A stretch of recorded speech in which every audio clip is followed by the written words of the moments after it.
Hello everyone, this is Annie's. आज अपन करने वाले हैं R1 का एक इम्पोर्टेंट क्वेश्चन, ठीक है, जो कि बार बार परीक्षाओं में पूछा जाता है। बहुत कॉमन प्रश्न है।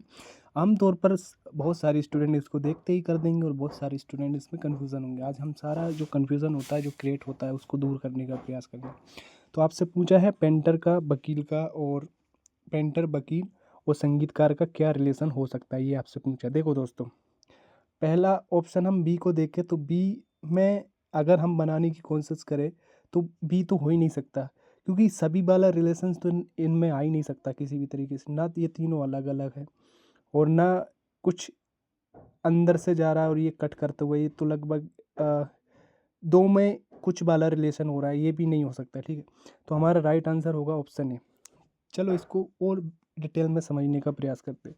देखो दोस्तों, पेंटर है, ये पेंटर है, ये वकील है और ये संगीतकार है।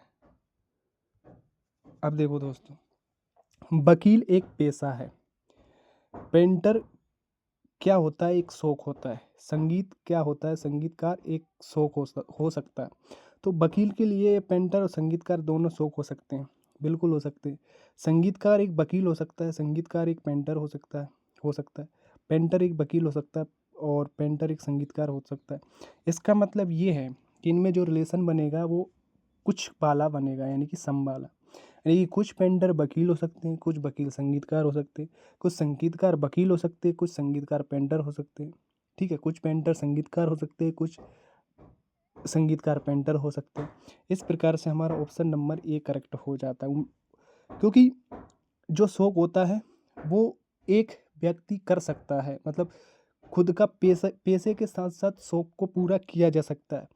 हाँ, अगर यहाँ पर एक तरीके से कहे, वकील की जगह यहाँ पर होता कि भाई शिक्षक, ठीक है, क्या होता, शिक्षक।